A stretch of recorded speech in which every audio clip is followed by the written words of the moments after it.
can never predict what life may bring.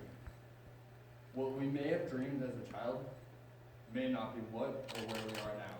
And yes, that could be frustrating. I have welcomed life with fear, like most people my age probably do. But during those moments, this poem has given me hope and the push I somehow needed. Shane Coy's answer, remember how we forgot, brings us back to our childhood and reminds us despite what happened between then and now, we're here. And somehow that's what matters. If you need a little reminder to keep pushing despite life's overwhelming surprises, have a listen to this spoken word artist whose message I've come to love. Remember How We Forgot by Shane Coyzan. Remember how we forgot. Remember how no one ever really died in the wars we fought. Because each gunshot came from our fingertips, and we never really kept them loaded, just in case. Because each enemy was a friend, and none of it was about oil, religion, or land. It was all just pretend. Remember how we used to bend reality like we were circus strongmen, like our imaginations wouldn't shape them. Like we were all ninjas, trained in the deadly art of did not. Like, I totally got you. Did not. Remember how we forgot. Remember how our parents told us never to look directly into the sun, and how we were their son, and so we never looked directly into the mirror in fear that we would go blind. Remember how we used to find any old reason just to call someone we were crushing on, like we could just pawn off our sense of embarrassment, buy a chunk of courage that would last just long enough to have us asking them about math and stuff. And how stuff was just stuff, like, I heard you're getting braces now versus somehow were, and still are, kind of hot. Remember how we forgot. Remember how we all caught mono and our folks would go, oh, the kissing disease. And our first steps into gangsterhood had us saying, mother please. Even though we never really kissed anyone. Even though we never did half the things we said we'd done. We just spun yarns like Rumpelstiltskin spun gold. We told ghost stories, never realizing we would one day ourselves become ghosts, haunting the hallways of schools, breaking all the rules of silence in the library. But we had no chains to rattle, no voice to battle the fact that we had no vocal cords. We had only fingernails on chalkboards. We would scream and shout and yell, trying to tell ourselves what experience can teach is what no teacher taught. Remember how we forgot. Once upon a time, we were young. Our dreams hung like apples, waiting to be picked and peeled, and hope is something needing to be reeled in.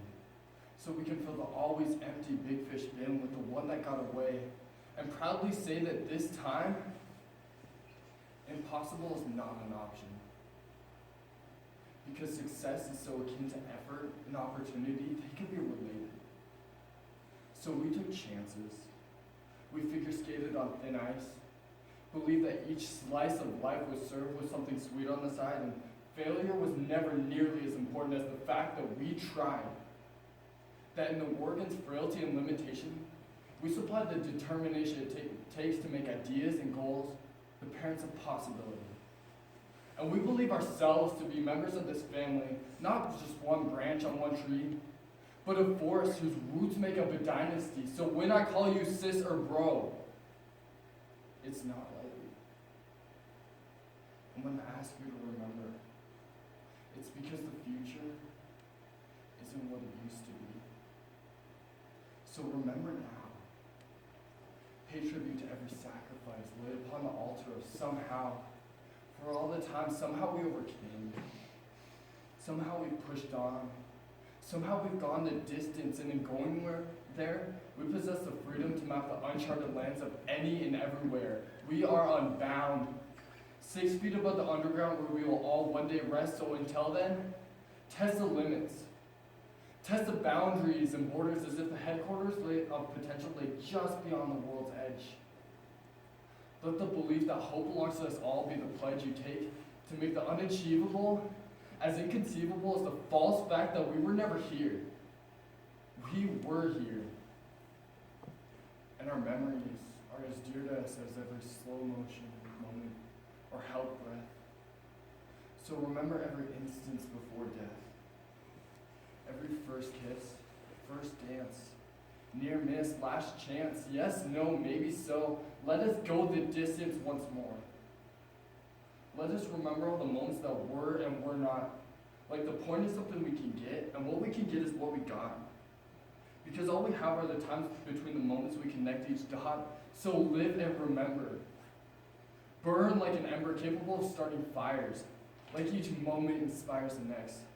Like memories are the context we put ourselves in, so that a life becomes the next of kin we need to notify in case of a Big Bang or extinction level event. Let now be our advent. Let us live like we meant it. Let us burn like we mean it. Because this world doesn't give a shit if you end a train wreck or a car crash. If our story ends in a dot or a dash, if we were dust or ash, because all we are is all we'll be. And all we are is the in-between of so far, so good. So forget every would, could, or should not. Forget remembering how we forgot. Live like a plot twist exists now and in memory, because we burn bright. Our light leaves scars on the sun. Let no one say we will be undone by time's passing. The memories we are amassing will stand as testament that somehow we bent minds around the concept that we see others within ourselves. That self-knowledge can't be found on bookshelves. So who we are has no bearing on how we appear. Look directly into every mirror. Realize our reflection is the first sentence to the story. And our story starts. We were here.